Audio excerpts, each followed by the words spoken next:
হাই everyone, ভালনে আপোনালোকৰ? মোৰ পিছে ভাল নহয় দেই, মানে মূৰৰ বিষ, একদম ভয়ংকৰ ৰূপত মূৰৰ বিষ। আৰু দিনত আজি আলহী আহিছিলে, মানে মোৰ বাইদেউহেন আহিছিলে আৰু তাহাঁতক বনাই মেলি খুৱাই মেলি আজৰি হোৱালে আজি প্ৰায় মানে 4টাই বাজিব হ'ল। মানে দুপৰীয়াৰ ভাত আজি খাইছোঁ 4টা বজাত। সেয়েহে তাৰপিছতে বাইদেউহেন গ'লগৈ বাৰু। তাহাঁতি যোৱাৰ পিছত অকণমান দেৰি ৰেষ্ট ল'লোঁ, অকণমান ভাল পাইছোঁ গাটো, তথাপিও ইমান ভালকৈ গা ভাল পোৱা নাই। আৰু এতিয়া 8:35 হ'ল। মোৰ ডিনাৰৰ আয়োজন কৰিব হৈ গ'ল। আজি যিহেতু গাটো ইমান ভাল নহয়, সেয়েহে ভাবিলোঁ যে ডিনাৰ একেবাৰে চিম্পুল কিবা এটা বনাওঁ।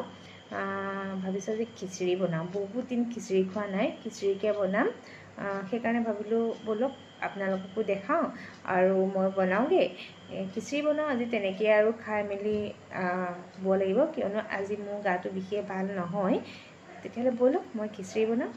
আপোনালোকে চাগে ভাবিছে খিচিৰিনো কি দেখুৱাবলগীয়া ৰেচিপি, কিন্তু মই ৰেচিপি ভিডিঅ' বুলি দিয়া নাইকিয়া। মই যিহেতু কি বনাইছোঁ কি খাইছোঁ আপোনালোকৰ লগত শ্বেয়াৰ সদায় কৰোঁ, সেইকাৰণে ভাবিলোঁ আজিও কৰোঁগৈ আপোনালোকৰ লগত। মই খিচিৰিটো একদম চিম্পুলকৈ বনাম, বিশেষ মা মছলা ইউজ নকৰোঁ, যিহেতু আজিৰ দিনত মছলাজাতীয় খাদ্য বহুতবোৰ খোৱা হ'লেই। একদম চিম্পুলকৈ অকণমান মছলা দি পেলাই ঘৰুৱা একদম সাধাৰণভাৱে বনাম। তেতিয়াহ'লে ব'লক মই কিচেনলৈ আহিছোঁ। প্ৰথমতে ফ্ৰিজত আৰু এই খিচিৰি বনাবৰ কাৰণে ফ্ৰিজত থকা সেইখিনি কাটি ল'লোঁ। মই কেইটামান ভেন্দিও দি দিছোঁ লগতে, আৰু ৰঙালাও আছিলে, আলু আছিলে, বন্ধাকবি, মটৰ সেইখিনি দিলোঁ। তাৰপিছতে আৰু এয়া কেৰাহীত তেল গৰম কৰিলোঁ, তাত পাঁচফোৰণ দি আদা আৰু জলকীয়া অকণমান থেতেলিয়াই দিলোঁ। তাৰপিছত চব্জিখিনি আৰু ভাজিলোঁ, ভাজি অকণমান মছলা, জিৰা গুড়ি, ধনিয়া গুড়ি অকণমান দি তেনেকৈ জানেই আৰু আপোনালোকে খিচিৰি বনাব, কিনো ক'ম। আৰু লাষ্টত খালি অকণমান গুড় দি দিওঁ মই খিচিৰিত, আৰু অকণমান গৰু ঘিউ দিওঁ, তেতিয়া টেষ্টটো আৰু ভাল লাগে। আৰু সেইকাৰণে গুড় দি কাৰণে মই খিচিৰিত যিমান অকণমান জ্বলাটো হ'বৰ কাৰণে জলকীয়াও দিওঁ, আৰু লগতে জলকীয়া গুড়ি অকণমানো দি দিওঁ। এইখিনি ভাজি ল'লোঁ। তাৰপিছতে দাইলখিনিও ভাজি ল'ম, চব্জিখিনিৰ লগতে দাইলখিনিও ভাজি ল'ম।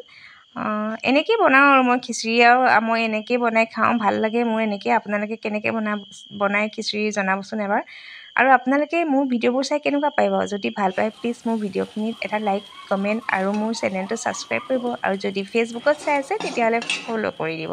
আপোনালোকে অলপ মোক সহায় সহযোগ কৰি আগবঢ়াই লৈ যাব আকৌ, তেতিয়াহে মোৰ ভিডিঅ' বনাবলৈ মন যাব আৰু এটা অনুপ্ৰেৰণা পাম আপোনালোকৰ ছাপোৰ্টৰ দ্বাৰাই।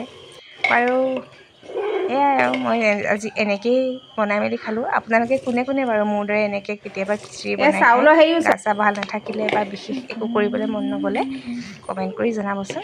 তেতিয়াহ'লে সেয়াই মোৰ খিচিৰি ৰেডি হৈ গ'ল। আৰু আজি মই খিচিৰিৰ লগতে মই ঘৰতে মিঠা আচাৰ বনাই থৈছিলোঁ বগৰীৰ, সেই মিঠা আচাৰ, পাপৰ আৰু অকণমান নেমু ল'লোঁ। তেনেকৈ আজি আমি খিচিৰিয়ে দিয়ে ৰাতি আহাৰ গ্ৰহণ কৰিলোঁ। আৰু সেয়াই আৰু বাকী ভিডিঅ'টো যদি ভাল পায় ধুনীয়া এটা কমেণ্ট দিবলৈ নাপাহৰিব, পুনৰবাৰ কৈছোঁ। আৰু লাইক, ছাবস্ক্ৰাইব লগতে ফ'ল' কৰিব। আৰু এয়া নেমু অকণমান লৈছোঁ। নেমুৰ যি জুই চাই দাম আমাৰ যোৰহাটত হৈছে, আপোনালোকৰ ফালে কেনেকুৱা বাৰু? তাতে নেমু ৰখেই নাই চব। তেতিয়াহ'লে আজিলৈ আহোঁ। মোৰ ভিডিঅ'টো ভাল পালে ধুনীয়া কমেণ্ট এটা দিব দেই।